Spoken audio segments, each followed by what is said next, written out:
La guerra de 1898 con los Estados Unidos era una cuestión que venía debatiéndose durante décadas antes. En ese sentido, la importancia de la prensa ausense fue decisiva a la hora de preparar la invasión de Cuba, Puerto Rico y Filipinas. Desde que en 1835 estalló la insurrección en Cuba, tanto los políticos gringos de ambos lados del Atlántico como la prensa amarilla que les servía en todo el mundo insultaban a España de manera permanente, recrudeciendo la leyenda negra ampliada. Pero, ¿qué sucedía con la prensa nacional? La muestra de lo que ocurría nos señala lo que, al embarcar Domingo Dulce en Cádiz en 1869, decía: ¿Quiere el general Dulce que los cubanos le presten atención? Propóngales el reconocimiento de su independencia. Otra cosa es estrellarse en una roca. La deriva en los años siguientes es digna de especial atención, especialmente cuando el mando lo detentaba Valeriano Weyler. A toda la maledicencia surgida de la prensa peninsular y cubana contra Weyler respondieron sus antiguos subordinados en el Eco de Cárdenas de 26 de abril de 1894. La hazaña con que tratan hoy al general Weyler los periódicos que aquí se titulan liberales no puede tener más fundamento que el de haber sido un entendido jefe, que a todo trance quería desbaratar a los enemigos de España, habiéndolo conseguido muchas veces. Y a pesar de las mil y tantas iniquidades que esos enemigos cometían con nuestros soldados que se extraviaban por los intrincados montes de Manigua, a pesar de la carnicería que solían hacer con los infelices soldados que eran sorprendidos en algún pequeño destacamento por numerosas fuerzas enemigas, nuestro antiguo jefe no descendía a maltratar a los prisioneros ni presentados, los cuales, después de cubrir sus desnudas carnes con nuestra ropa y mermar nuestras escasas raciones, pagaban con la ingratitud más negra, huyendo nuevamente al campo enemigo. Algunos de estos han vuelto a caer por segunda vez en poder de nuestras fuerzas, y nuestro jefe, en vez de aplicarles el castigo que era de rigor, les volvía a indultar, mitigándoles el hambre. Declaramos, por lo tanto, que el país y la lucha falsean la verdad al acriminar tan innoblemente al hoy dignísimo general Weyler, a quien no pueden acusar de otro delito esos periódicos que el de haber sido un jefe activo y valiente para castigar a los que desolaban los campos, a los que reducían a cenizas valiosas fincas, a los que, a imitación de los moros del Rif, desenterraban nuestros muertos para escarnecerlos, cortándoles ciertas partes del cuerpo, colgando después de los árboles los cadáveres. Hechos estos que pudieran haber obligado a nuestros jefes a la mejor de las represalias. Y, sin embargo, el hoy general Weyler castigaba a cualquiera de sus subordinados que ofendiese a un prisionero, si ofensa pudiera caber al medir a los enemigos de España por el mismo rasero que ellos nos medían a nosotros, haciéndoles creer a sus mujeres que los españoles éramos unos salvajes que no dábamos cuartel ni a los niños, cuando es lo cierto que muchas madres y muchos inocentes deben la vida a los jefes, oficiales y soldados del ejército español.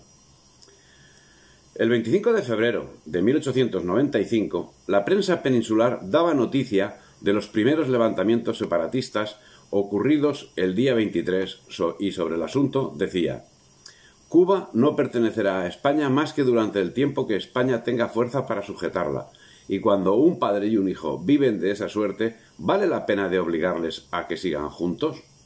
Eso lo decía la prensa española. Por su parte, el mercantil valenciano reclamaba a Weyler como capitán general de Cuba, apoyándose en su extrema reacción y crueldad extrema.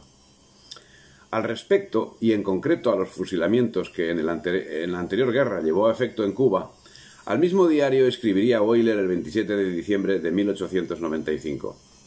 Se me achaca en el cumplimiento de tan triste y penoso deber un celo pernicioso, debido al cual los fusilamientos de mi columna eran en mayor número que en las demás, y esto, que en rigor resulta cierto, obedecía a otras causas, a saber, a la especialidad de las tropas que la formaban y a su constante movilidad, debido a lo cual caían en su poder muchos más enemigos, y necesariamente, por imperio de la ley, muchos tenían que sufrir el horrible fallo.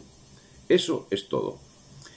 En otro ámbito distinto al ensañamiento contra Weyler, que ya se perfilaba como el nuevo gobernador de la isla, el 7 de enero de 1896, el Imparcial publicó un extenso telegrama dando cuenta de la importante reunión de los tres partidos españoles en Cuba, verificada en el Casino Español de La Habana. Los señores Guzmán, Montero y Martínez hablaron en nombre de los respectivos partidos, constitucional, autonomista y reformista, y manifestaron que ante todo eran españoles incondicionales y darían a España cuanto necesitara para la defensa de la integridad del territorio. Se acordó procurar que se nutrieran bien los batallones de voluntarios, pero no hicieron donativo alguno. El Heraldo de Madrid de 26 de enero de 1896, comentando en un amplio artículo los sucesos de Cuba, cuya gobernación pertenecía en ese momento a Martínez Campos, señalaba: en Cuba hay a estas horas un verdadero caos militar. Casi se puede decir que no tenemos allí más que infantería, y esa con 3 armamentos de 3 distintos calibres: Remington, calibre 11, Mauser argentino, calibre 7,65, Mauser español, calibre 7. El general Balmaseda persiguió tan ejecutivamente al enemigo que pacificó las villas y casi todo el Camagüey, dejando la rebelión reducida a las montañas orientales. Pero fue sustituido el año 72 por el general Ceballos, quien se propuso regularizar la campaña, para lo cual concentró las tropas, empezó la construcción de la trocha del Baga y tomó otras medidas que permitieron al enemigo descansar y rehacerse. La moribunda insurrección resucitó con mayores bríos. Finalmente, el 17 de enero de 1896, Valeriano Weyler tomaba posesión del mando en Cuba. Y llegados los años finales de la presencia española en el mundo, la propia prensa española, la misma que había exigido poco antes que Weyler accediese a la capitanía general en sustitución primero de Martínez Campos y luego de Sabas Martín González, cargaba contra el único capitán general que a lo largo del siglo XIX puede ser calificado limpiamente como honesto. Y ese mismo año, la prensa usense, decidido elemento en la usurpación de Cuba, decía: España debe abandonar Cuba si quiere salvarse. Si no actúa, un poder mayor que el de España será el que notifique que la guerra se ha de terminar. Mediado el año 1896, alguna prensa cubana denunciaba los abusos que, en orden a la adquisición de ciudades, llevaban a cabo los Estados Unidos con relación a los separatistas, que, renunciando a la nacionalidad española, adquirían aquella. Con motivo de la discusión de la beligerancia en los Estados Unidos, recordó la prensa de Cuba los abusos a que daban lugar los privilegios que gozaban los Estados Unidos respecto a la facilidad con que los cubanos podían obtener la ciudadanía americana y el no llevarse en los gobiernos de la isla los registros ordenados, lo que autorizaba reclamaciones del cónsul cuando se aprehendían insurrectos que invocaban aquella ciudadanía. Las constantes agresiones usenses provocaron diversos altercados. Así, el día 1 de marzo de 1896 se celebraron manifestaciones en toda España contra los Estados Unidos. En Barcelona se produjeron altercados y en Valencia llegó a declararse estado de sitio. Los Estados Unidos pidieron explicaciones. España no hizo lo propio con las manifestaciones antiespañolas que se desarrollaron en los Estados Unidos. La opinión en España recibió con profunda indignación la absurda intrusión propuesta por las cámaras americanas en nuestros asuntos, ni más ni menos que si se tratara de Turquía o de Marruecos, pero se confiaba en que el gobierno sabría mantener la altivez y dignidad de nuestra nación. Craso error. Vana confianza que, por otra parte, observada en la distancia, parece responder no a la realidad, sino a la consigna. Y es que las observaciones de la propia prensa de la época ponían en entredicho la esperanza de que el gobierno español supiese estar a la altura de las circunstancias. Así, el 17 de marzo de 1896 decía la prensa: de un lado la opinión en la península y de otro las contrariedades de la beligerancia y de las elecciones pueden acarrear tan grandes perturbaciones en la política de la guerra que el general Weyler se creería en el caso de dimitir. Y es que el único que parecía no doblarse a las injerencias usenses era Weyler, que sabía mantener el orden hasta el extremo que Remington, enviado del dueño de la prensa Hearst, envió a este un telegrama en el que decía: todo está tranquilo, no habrá guerra, deseo volver. Pero la respuesta de Hearst fue definitiva: por favor, quédese, usted proporcione los dibujos y yo proporcionaré la guerra. No era solo Hearst quien ahora pregonaba la guerra, sino también Pulitzer. La prensa ausense había empezado una nueva carrera para conseguir grandes tiradas. Los protagonistas de la contienda eran el Journal de Hearst y el Board de Pulitzer, con el apoyo del Sun, editado por el amigo de Martí, Dana. El cinismo era su bandera, y el propio Hearst acabaría reconociéndolo posteriormente, cuando afirmó que había fomentado la guerra por los efectos que pudiera tener en la circulación de sus periódicos. En 1897, los periódicos de Pulitzer tenían una tirada de más de 800.000 ejemplares diarios, y los de Hearst de 700.000. El Sun, también partidario de la guerra, no tiraba más de 80.000. Y en ese fomento de la guerra, Valeriano Weyler sufría una interminable condena de la prensa hacia su persona, que se veía acusado de cruel. A las continuas acusaciones de que era objeto responde en su descargo en su obra Mi mando en Cuba, donde dice: los insurrectos y los laborantes de Cayo Hueso y Tampa, que se hallaban allí huyendo de mis bandos, y los mismos americanos que siempre habían ayudado y protegido la insurrección de la isla, favoreciendo las expediciones filibusteras, con pertrechos y toda clase de elementos a los insurrectos, no podían estar conformes con mis éxitos ni con mis procedimientos de rigor, con los que veían el fin de la campaña y apelaban a toda clase de calumnias sobre la conducta de las tropas y sobre mi persona. Viéndome obligado a acudir en varias ocasiones a nuestro ministro en Washington para desmentirlas, sobre todo cuando relataban fusilamientos y crueldades que allí no se cometían. Y sin embargo, no consideraban crueldad el cumplimiento de los bandos insurrectos, por los cuales se fusilaba a los que aprehendían componiendo las vías férreas, cortando caña para moler en los ingenios, trabajando en estos, llevando víveres o efectos a las poblaciones, etc. Pero los insultos no llegaban a Weyler solo de la prensa ausense.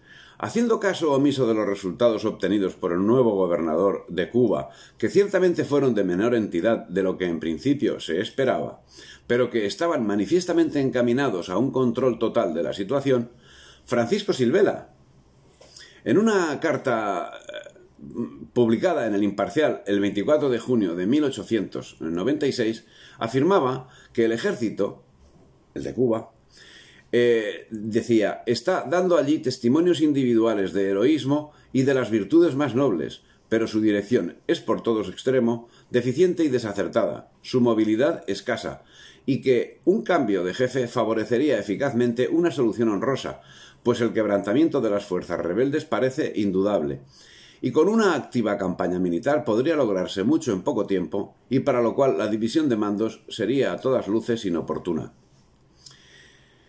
Es de difícil explicación compaginar el quebrantamiento de las fuerzas rebeldes con una supuesta deficiencia en el mando militar. Pero el político no necesita compaginar nada. Tal vez por ese mismo motivo, el mismo día 24, Pi Margall, artífice principal de la charlotada de la Primera República, no dudaba en apostar por el descuartizamiento de España en connivencia con los postulados usenses.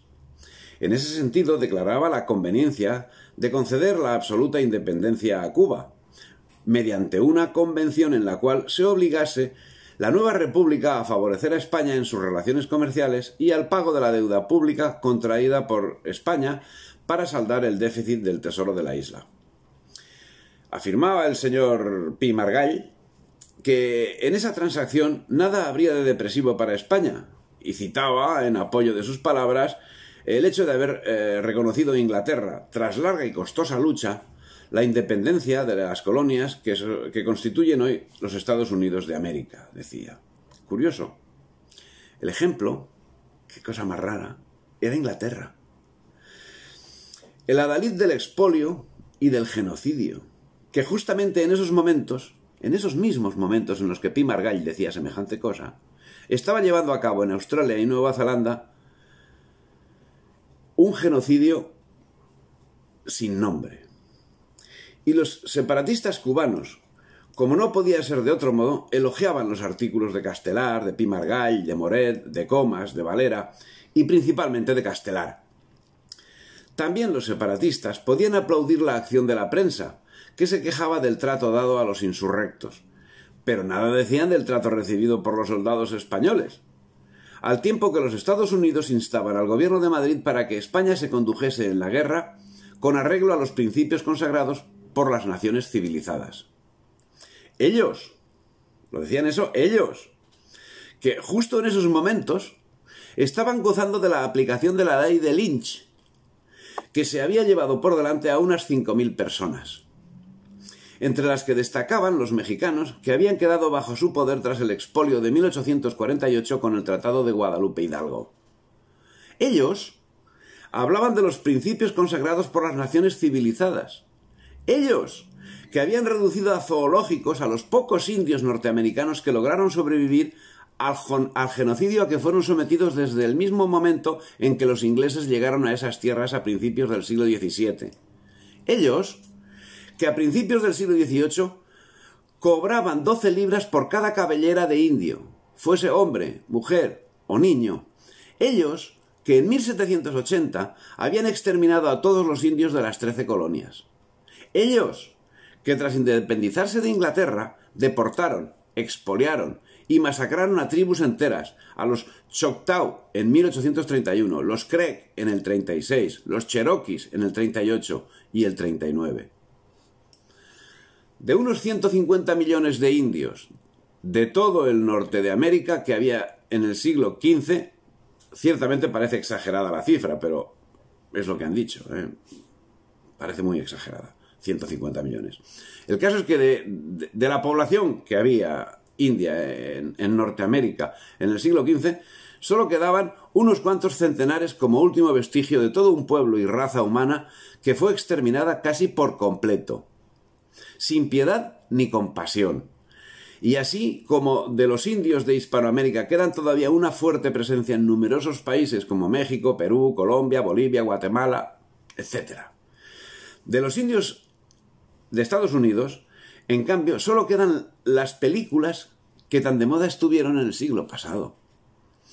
Pero para los reyes del materialismo había algo más importante en todo ese genocidio. Así, el New York Herald de 19 de junio de 1876 daba datos del costo del genocidio. Se ha estimado que el gobierno gasta $1 millón por cada indio muerto en la batalla, sin contar las scouts ni las paposes. Y acercándonos en el tiempo al momento que nos ocupa, tan solo 6 años antes de proclama tan humanista y fuera de lugar, en 1890, el presidente Harrison había dado nuevos bríos a la persecución de los indios. En ese año inició una feroz cacería que se llevaría por delante a personajes como el viejo jefe Sioux, Sitting Bull, que fue asesinado el 15 de diciembre de ese año cuando era arrestado. El vil asesinato produjo una serie de levantamientos que justificaron el exterminio de 300 indios, hombres y mujeres de todas las edades, en Wounded Knee Creek. Por supuesto, tan humanistas métodos no estarían restringidos a los indios americanos tras la derrota de España en 1898. También los cubanos y sobre todo los filipinos podrían disfrutar de los mismos a partir de ese momento. La digresión, creo, tiene su justificación, pero volviendo a la actitud de la prensa, objeto de este capítulo, resulta interesante el comentario que el 16 de julio de 1896 hacía El Imparcial sobre el destino de los fondos nacionales y su relación con la Armada. El dinero dado por la nación para lograr la paz cae en un pozo sin fondo. A favor del decaimiento público se hace el matute de los más ruinosos negocios. Se regalan millones a los agentes de un empréstito y a los constructores de los barcos de guerra. Críticas oscuras al despilfarro, y máxime para una marina que no se renovaba. Apoyo manifiesto a los intereses separatistas y usenses, y ataque sin misericordias a quien únicamente mostraba firmeza y dignidad. Y mediado el año 1897 parecía que un resquemor hacía despertar las conciencias económicas, que no otras. En ese sentido, el motín de 10 de julio de 1897 decía: desde el 1 de julio ha comenzado el pueblo español a enterarse de que hay guerra en Cuba. Hasta hoy únicamente lo sabían las madres que tienen allí sus hijos vivos o enterrados. Y se ha enterado el pueblo porque comienza a pagar los gastos que han venido sufragándose con lo que existía y con el producto de los empréstitos. Hoy ya la situación se ha despejado y números cantan. Tenemos un presupuesto de ingresos que no llega a 900.000 pesetas.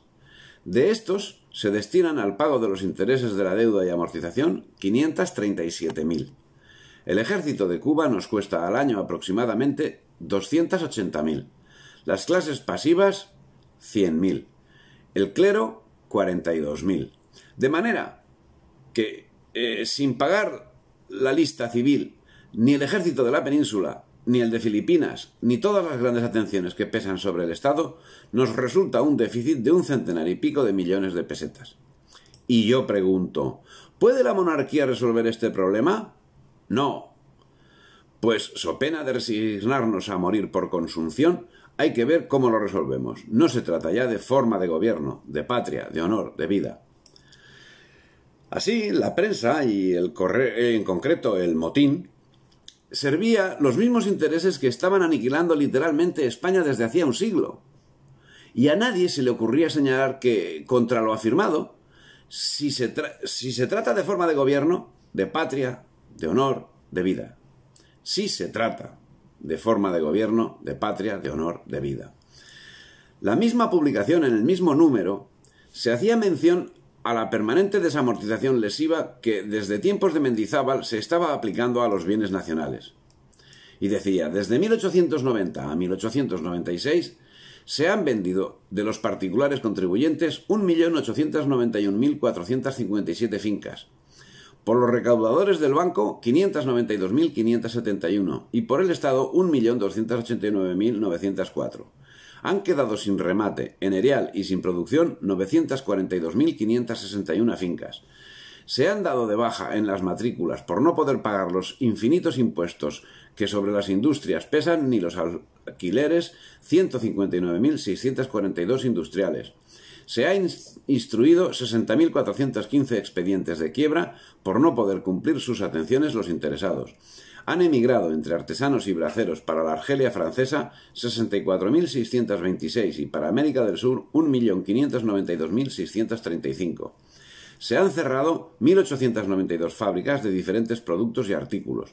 La riqueza oculta, la que tiene el privilegio de no tributar, pasa de 2.000 millones, como se ha demostrado en la provincia de Granada, y una gran parte de la propiedad rústica y urbana es presa de la usura. La hipoteca es el testimonio de la escasez y el prólogo del hambre que amenaza las ciudades y los campos.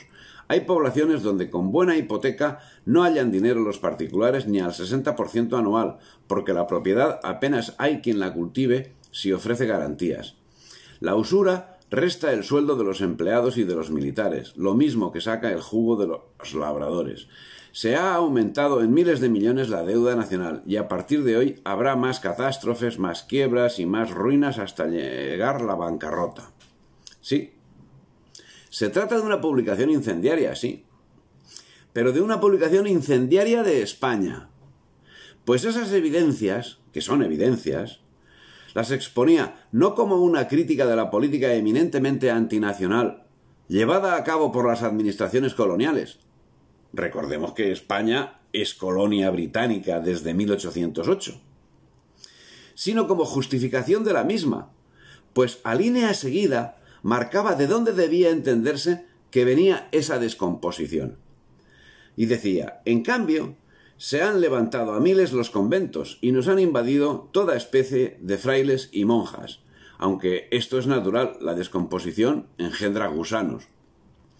La descomposición no venía de la política de sumisión a intereses extranjeros, sino de los restos de los valores espirituales que habían sobrevivido a la traición de quienes debían proteger el ser colectivo de España. No venía de quienes habían esquilmado toda la riqueza nacional y la habían entregado a poderes extranjeros. No venía de quienes habían vendido las infraestructuras, el subsuelo y la independencia nacional a esos mismos poderes, sino de quienes a duras penas intentaban mantener la integridad espiritual. Y ese era el objetivo que quedaba por cubrir para conseguir los objetivos británicos de 1711 manifestados en la conocida como una propuesta para la humillación de España.